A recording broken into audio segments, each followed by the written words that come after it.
Hello everyone, this is Just a Dad. Today I'm going to do a comparison between these two scrubber brushes. So here I have the Pink Stuff Miracle Scrubber Kit. It does come with 3 extra attachments with the one on there. Here's the Rubbermaid one.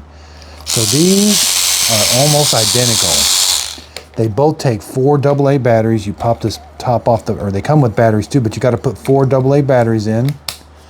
And then the heads are interchangeable. And in fact, the pink scrubber actually fits on the Rubbermaid.